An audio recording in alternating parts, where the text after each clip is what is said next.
That might be too much. My name is Sam McGee. I am a pro YouTuber. I don't know what that means. But today I want to talk about... Jeez. Okay. Shoot, that is heavy. Holy cow. Oh man, that thing. Okay. This is an Arri Alexa Mini LF. It's a large format cinema camera. I'm going to tear it down, clean up a few things, and then rearrange the wiring. I think we've had this on productions quite a bit lately in this setup, and I think it's getting a little messy, so I want to clean it up and then rebuild it and talk about how we use this large format cinema camera for single operator, guerrilla style documentary filmmaking.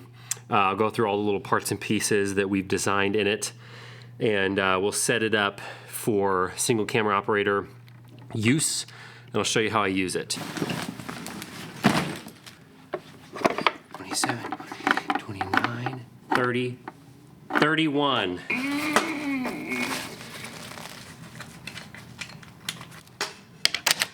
This is how I tend to use this camera right here, single operator.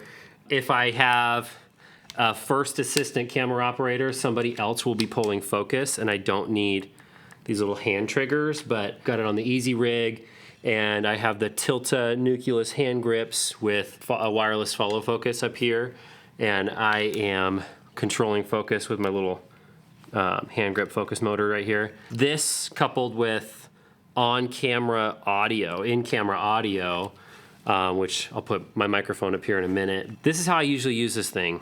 And I've got an eyepiece, but I'm using the monitor here. You can see the Arri viewfinder monitor. Let's tear this thing down and get into what we've put on it and why.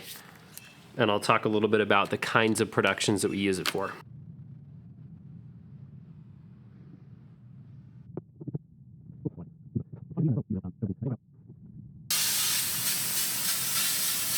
That is an Arri Alexa Mini LF, and it's a little dusty. I think I could probably take the cage off, but I don't want to go that far right now. This kit, the body and the cage, shoulder pad, 19mm rod holders, and a Bebop.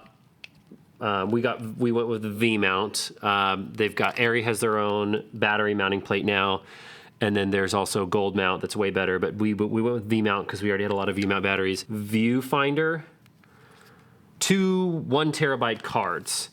We purchased some extra ones, so we have 4 of these 1TB drives.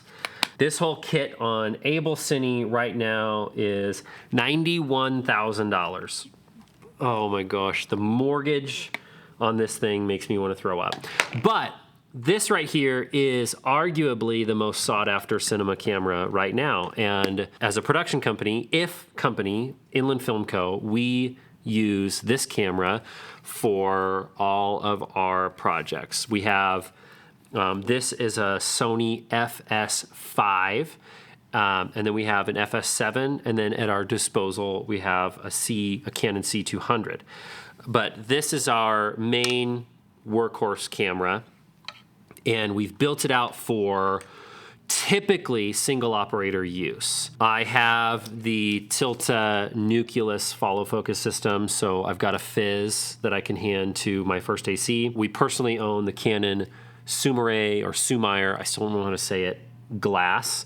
This is their full frame PL mount cinema glass, and it fills the large format image sensor of this camera. We have a few of these lenses. This one right here is 85mm, and then I use the Bright Tangerine, I'm not sure which matte box this is, but it holds 2 filters, and right now in here I have Black Pro Mist 1/4. When I'm pulling focus, I pull focus with these the Tilta nucleus hand grips. This is the little focus controller right here.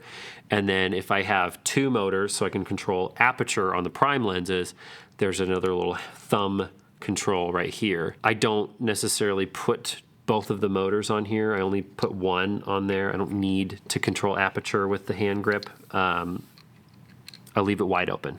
Sue me. If I'm not pulling my own focus, these are still gonna be my handles for the camera. We build this out for mostly handheld rigging on the Easy Rig. I have mounting points on the top handle here. This top handle comes with the cage. This whole cage is part of the kit that you get when you buy the camera, if you buy it in a kit, like they sell it everywhere. So there's a top mounting plate, a bottom mounting plate, a side, two side mounting plates, and then a back plate here, and then there's a top handle. And on the top handle, I have Easy Rig ball mounted quick release, and then I also have another one on the back of the handle here for vertical camera positioning.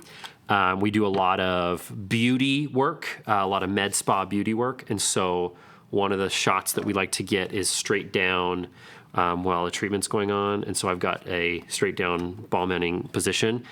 This obviously is not going to be balanced. It leans a little bit, but from this point, I'm able to grab, if I have it mounted with the Easy Rig, I'm able to hold it like this and get a nice handheld top-down shot. We also have the small HD Cine 7 on camera, powered by the V-mount. I heard a DP, an old school DP, say recently, and I can't remember who it was.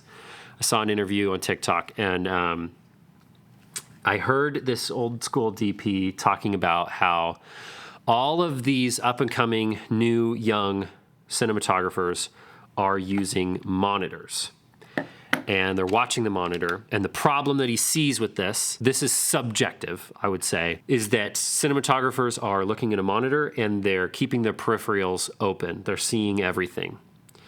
And what he notices about his work is that when he uses a viewfinder, his peripherals are closed off. He has no peripheral vision, and he's fully focused on the image. So I lately have been experimenting with that. I go back and forth between using the Arri viewfinder, and it comes with a monitor built into it. This is how you control the camera, so you have to have this on there. There's a little spinny wheel on the back and a button, and then also, if this is closed and you're using the viewfinder, there's a little spinny wheel here that has a button, so you can control the settings inside here. I'm trying not to use this monitor, and I'm trying to only use the viewfinder and experiment and see if that encourages more creativity and more obsession over the image and not the whole scene. There's directors, producers, assistant directors, set deck, and all the different departments are paying attention to the scene. I want to pay attention to just the image. So I'm trying to focus on just using this. And plus, this by itself costs as much as the camera I am filming this on right now. So why not get the most out of this thing? But what I've noticed is having the Cine 7 like mounted like this on the side for my camera assistant or for a director or client to view over here, or like have it, if this is tripod mounted, this is for camera crew to see everything that's going on. We use the Bright Tangerine Titan 11 articulating arms. And I have the quick release system. So this right here is their quick release. There you go, it's mounted, it's quick release. So now it's in there, and then I can unscrew this little thing and take it out. That's great. But the problem that I've run into is that on the monitor, it doesn't have the Arri pins, the little 4 pins to keep it locked. So this comes loose all the time, and then the monitor is just freely spinning, and that sucks.